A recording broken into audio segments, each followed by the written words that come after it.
Hey Zoo, happy Tuesday. So glad you decided to join us once again. I know that this is still weird and might not be normal to you, but hey, we're glad that we get to do it. Glad that hopefully you're meeting with your Zoom small groups later tonight, and just overall excited that we can still be a Zoo family together, even if we are separated by a video. But if you're bored, if you miss us, if you want to talk, like I said in previous videos, always here. Your zoo leaders are always here. Feel free to message us, let us know, even if you just want to bug us and annoy us and get through your busy, bored day. Whatever it is that you want, we're here for that, and we would love to hear from you. So, with that being said, we're going to jump into the message of tonight. As you already heard, we are starting a new series called Uncommon, and the goal and purpose of this series is to talk about how in life, in this world, as Christians, we are called to be different. We are called to be uncommon than the rest of the world. And what we're going to do tonight is we're going to start off this series by simply looking at life in general and how, as Christians, what does it mean for us to be uncommon? What does it mean? What does life look like for us as Christians when we live an uncommon life? And then the next weeks following this, we're going to dive into some more specific things on how particular areas of life, especially as Christians, we are called to live uncommon. So things like love, things like our community, stuff like that, we are going to look at how, as Christians, it's important for us to live uncommon or different than the rest of the world. And so that's the new series. Hopefully during a time of life that is very uncommon, we can really dive into this series and see how, as Christians, we are still called to be different than the rest of the world. This time period isn't an excuse for us to be the same as others, to fall into temptation or to fall into things that we might be able to do in a time where we might be more bored than normal, where we might not be in our normal schedules, where we might not be going to church on a regular basis. We are still called to be different. We are still called to be a light and to be uncommon. And so, with that being said, we're going to jump right in. But before we do that, we're just going to break apart what does it mean to be uncommon, especially in our world today. I think there's two different ways we could look at what it means to be uncommon. There's a good way you can be uncommon, and there's a bad way you can be uncommon in our world today. What I mean by that is, I think first off, there's a good way that you can be uncommon. You could swap out uncommon with the word rare. And I think normally if something is called rare, that's a good thing. It means they're scarce. It means there's a shortage. Toilet paper these days is rare. That's not probably a good thing though. But normally if something's called rare, it means that they're rare in a good way. It means they're valued above other things because it's scarce. There's not that many of them. And so in our world today, I think we live in a culture that says, how do you set yourself apart from other people? What is it that you do that makes you special? What is it that makes you different from the crowd, different from the people at school, different from this or that? And I think all you have to do is go on social media to discover how we live in a world where we are told, try to do things that make you set apart from other people. Try to do things that set you out from the crowd. You go on social media and you look around and you click on profile pictures and you see the things people post, and it's very apparent usually what people are trying to do. Based off of the pictures that they post, based off of the videos that they make, based off of the way they talk, the way they handle themselves, the clothes they wear, a lot of times it can be very apparent that somebody is trying to make themselves popular or Instagram famous or viral or whatever it is. You can see that people are told to do things. Hey, if you do this, if you talk like this, if you look like this, if you make videos like this, that you are going to be set apart. You're going to be uncommon in a good way. You're going to be rare. You're going to stick out from the crowd. And then you flip that around though, and at the same time, I think there's a bad way in this world to be uncommon. There's a way that not many of us want to be in this uncommon category. What I mean by that is, people can be uncommon when they don't fit in. People can be uncommon when they go to school and they're different than those around them. People can be uncommon when they don't understand what everybody else is talking about, when maybe they're not like everyone else, where they don't play the popular sport, where they don't do the popular things. I think for a lot of us watching this video, maybe you understand that feeling. And the world says, whatever you do, don't be different. Whatever you do, don't make yourself vulnerable or stick out in a bad way. If you're going to stick out, make sure it's for popularity or it's for doing something that's cool or trendy or this or that. But don't stick out for being unpopular. Or don't stick out for doing something that's not considered cool or the in thing to do. And that's a bad way to be uncommon. And I think a lot of times Christianity can get placed into that category of being something that we don't want to too publicly make known about ourselves. We don't want everybody to always know that we're a Christian, because it can be looked down upon, or it can be seen as the uncool thing, or you go to church or you believe in Jesus. That's not the type of popularity we want.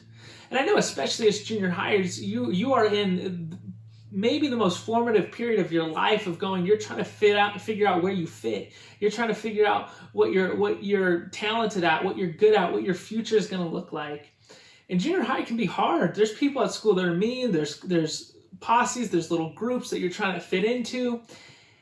And if you're not careful, you can get labeled as different or unpopular or uncommon.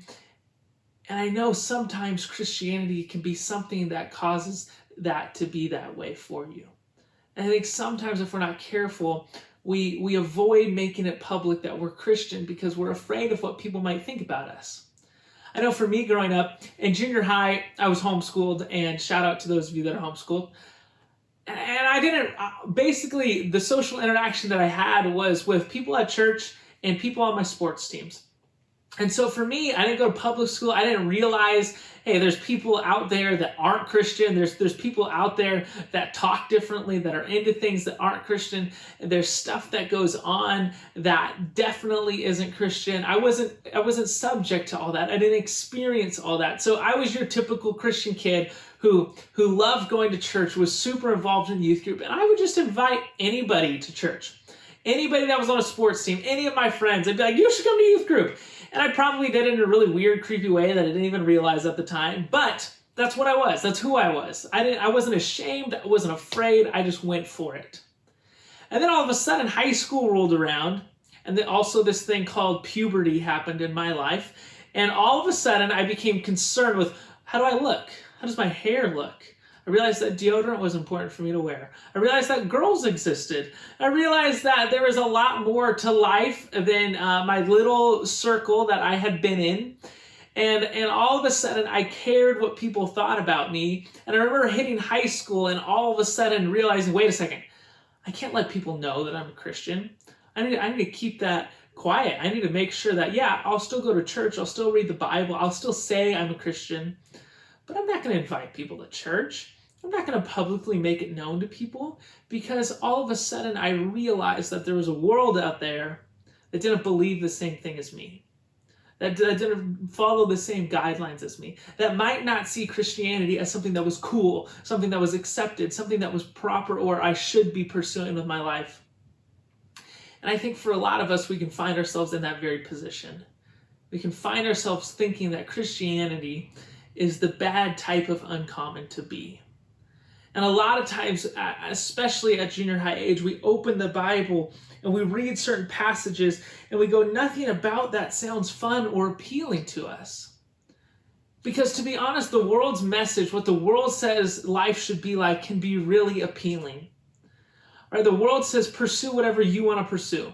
Do the things that you want to do. Talk the way that you want to talk. Treat others the way you want to treat them. Do whatever makes you happy. And the Bible has a quite different message. For example, you read passages like 2 Timothy chapter 2, verse 3 and 4, which says this: share in suffering as a good soldier of Christ Jesus. No soldier gets entangled in civilian pursuits, since his aim is to please the one who enlisted him. It starts by saying, share in suffering as a good soldier of Christ Jesus. Any passage that starts with share in suffering normally is not a fun passage to hear. That doesn't draw you in. That doesn't perk up your ears and get you excited about what you're about to read. And then it uses the phrase good soldier.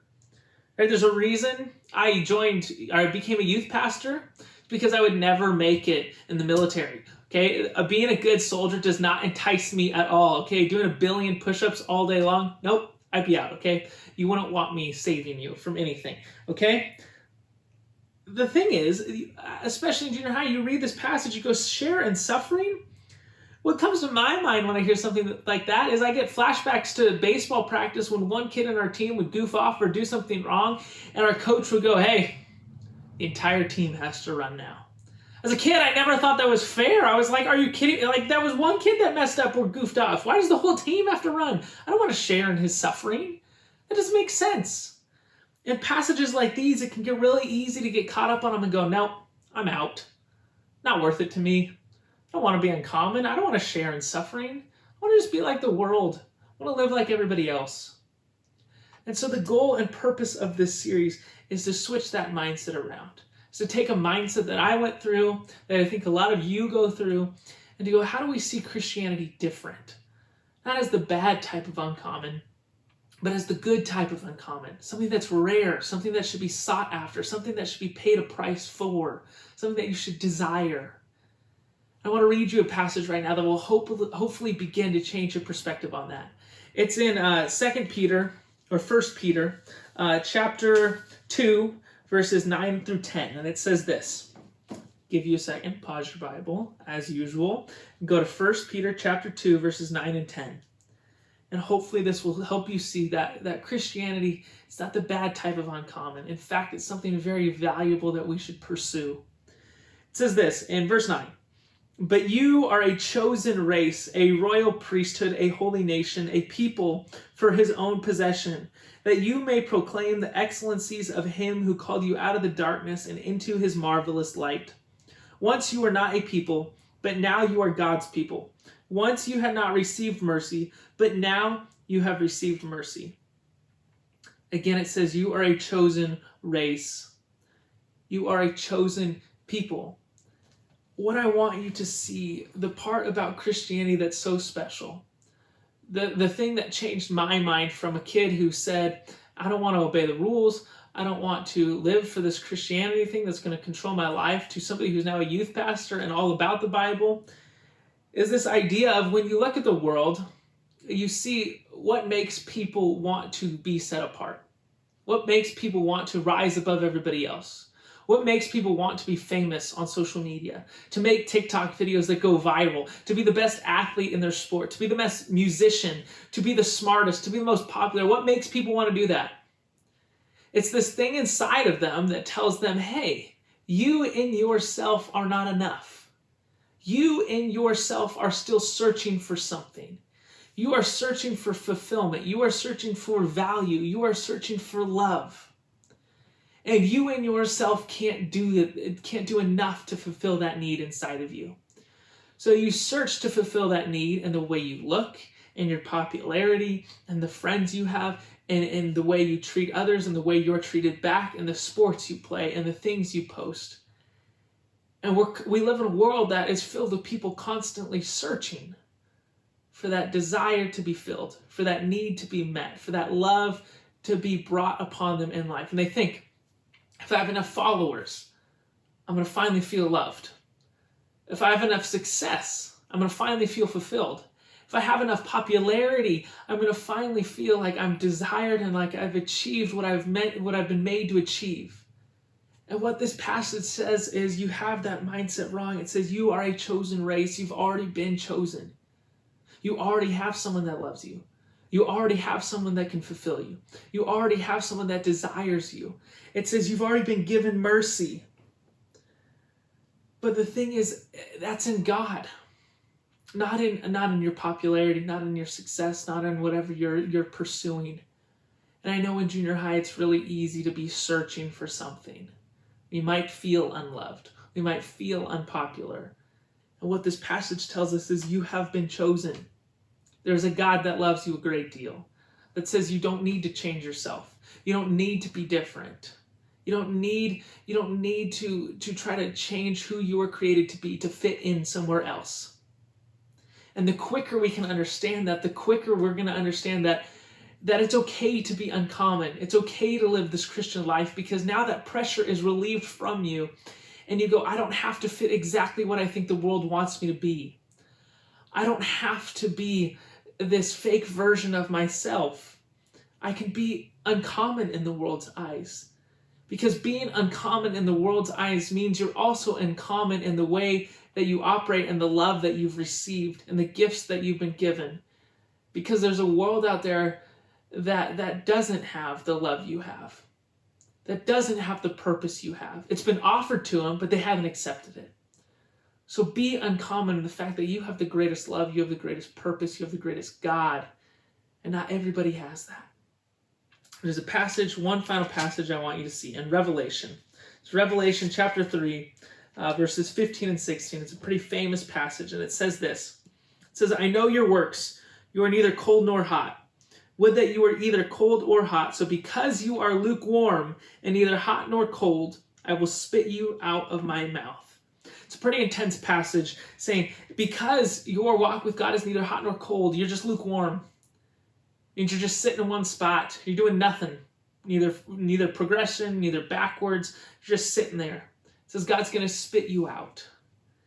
I don't know about you, but I've drank coffee a lot, especially nowadays. I don't have anything else to do but make more coffee for myself to drink in my quarantine. But a lot of times I'll get distracted and I'll leave my hot coffee just sitting there, and then I'll pick it back up thinking it's going to taste amazing. And it's lukewarm, and there's nothing more disgusting than lukewarm coffee. I'm like, well, this is the worst. I have to go heat it up again. What this passage is saying is, don't adjust to the room around you. Don't adjust to the crowd around you. If you're a Christian, be proud of that. Show that. Wear that on your sleeve. Let people know. Don't adjust to your crowd at school.